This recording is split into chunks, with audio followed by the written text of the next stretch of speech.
আসসালামু আলাইকুম। সবাই কেমন আছেন? আশা করি সবাই অনেক ভালো আছেন।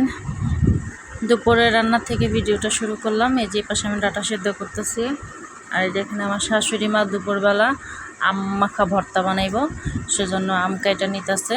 দুপুরবেলায় কিন্তু একটু টক, যেহেতু আমের সিজন, আম মাখা ভর্তা, কাঁচা আমের এগুলো কিন্তু খেতে খুবই ভালো লাগে। তো এই আমটা একটু পাকা পাকা ছিল, কিন্তু খুবই টক ছিল। ভাবছে যে মিষ্টি, কিন্তু অনেক টক, সেজন্য আমার শাশুড়ি মা ভর্তা মাখায় দিতেছে, যে আমি এখন খাইয়ে নিতেছি।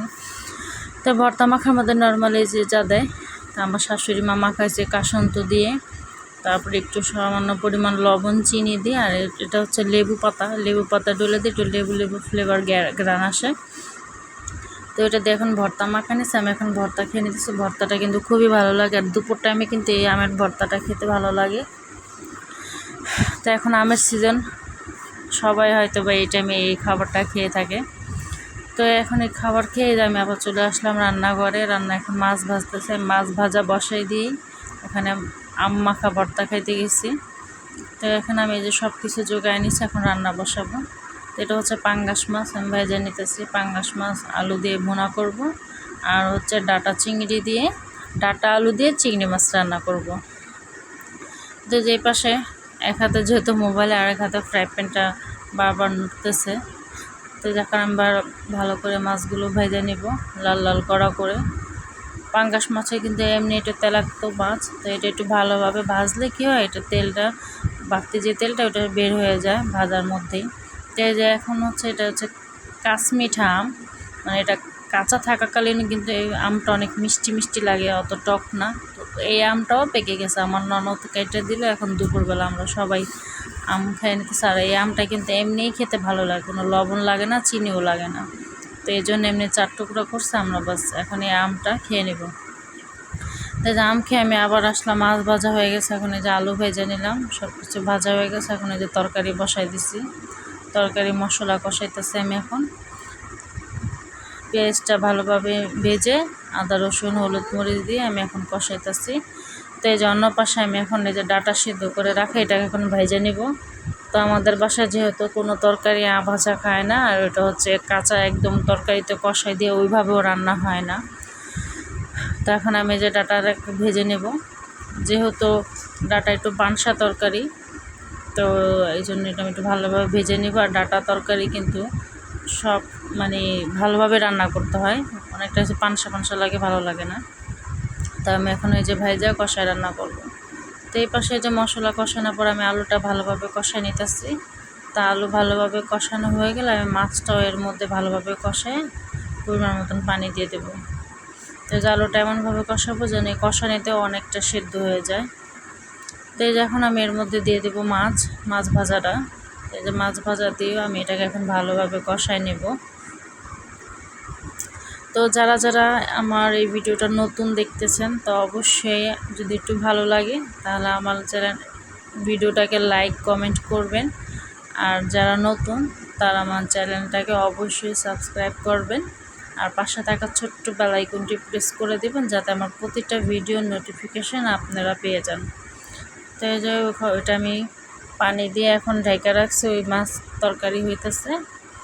তো আমি চিংড়ি মাছের কষা নিলাম। এই যে এই পর্যায়ে আমার মাছের তরকারি কিন্তু হয়ে গেছে, আমি ধনিয়া পাতা দিয়ে দিচ্ছি। আর ওই যে চিংড়ি মাছের তরকারিও যেহেতু সেদ্ধ করা ভাজা, তো এটা তাড়াতাড়ি হয়ে গেছে।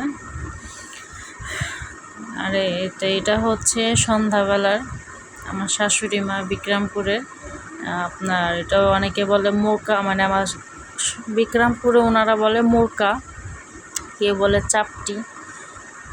তো এই যে এখন এটা হচ্ছে ভর্তা বানাবো, শুটকির ভর্তা। আমি এই যে শুটকির ভর্তা বেটে নেব। শুটকির ভর্তা দিয়ে কিন্তু এই মোরকা বা চাপটি এটা খেতে ভালো লাগে। তো এই যে এখন আমার শাশুড়ি মা দেখেন কীভাবে এটাকে বিছায়, আমি কিন্তু পারি না একদমই এটারে ভালো করে বিছাইতে। যদি প্রথম যে বাটিটা দেখালাম ওটা হচ্ছে কিন্তু জিনাইয়ের বাটি, কে কী বলেন জানি না, আমি ওনাদের কাছ থেকে এটাই শুনছি আর জানি। তো এটা হচ্ছে জিনাই বাটি বলা, শামুকের বাটি না কি জানি, আমি সঠিক জানিও না।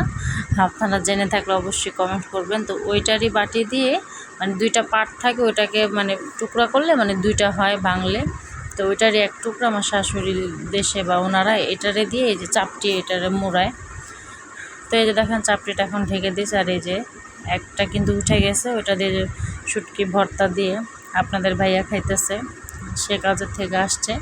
তো এই মুহূর্তেই বলতেছে চাপটির গ্যারান, তো সে ওই যে চাপটি খেয়ে নিতেছে। তো এখানে যে আরেকটা উঠে আমাকে দিব, আমি খাবো গরম গরম। তো আমার শাশুড়ি মার নাকি খেতে ইচ্ছা করছে, এই জন্য সে এই আয়োজন করতেছে সন্ধ্যাবেলা।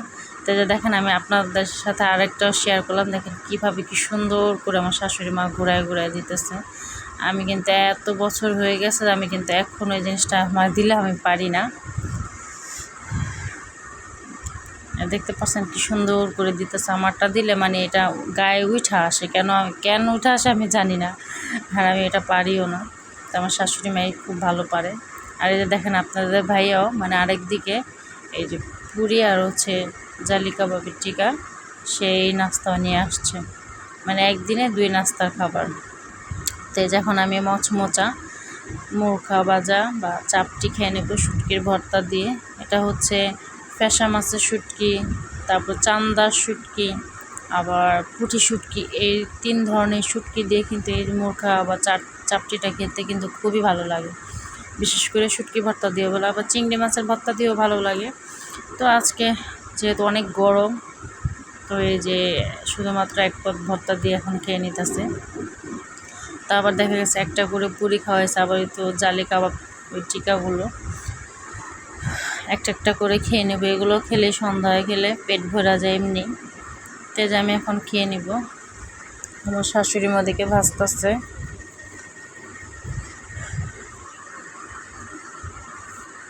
অনেকে ভিডিওটা দেখেন ঠিকই, কিন্তু ভিডিওটাকে একটা লাইক বা কমেন্ট কেউ করে না।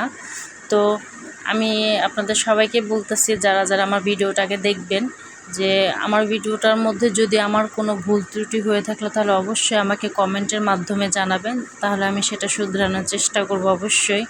আর যদিও আপনাদের ব্যক্তিগতভাবে আমার এই ভিডিওটা যদি ভালো লেগে থাকে তাহলে অবশ্যই অবশ্যই আমাকে একটা লাইক করে দিবেন, আমি অনেক খুশি হব। আর এই তো দেখেন আমার একটা ছোট্ট ননদ, সে কিউটি একটা ননদ, সে আসছে সন্ধ্যাবেলা।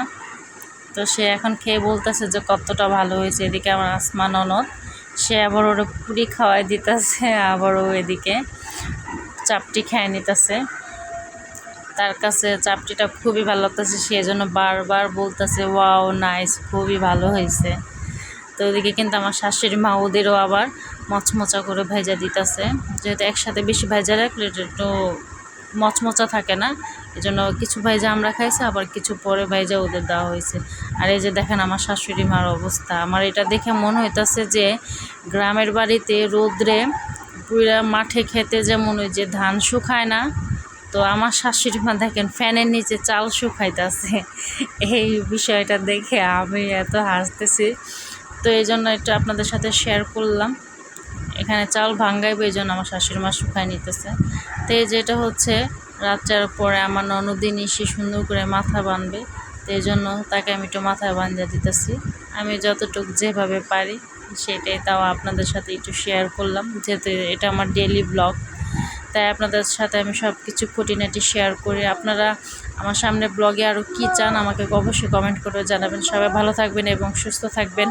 আল্লাহ হাফেজ।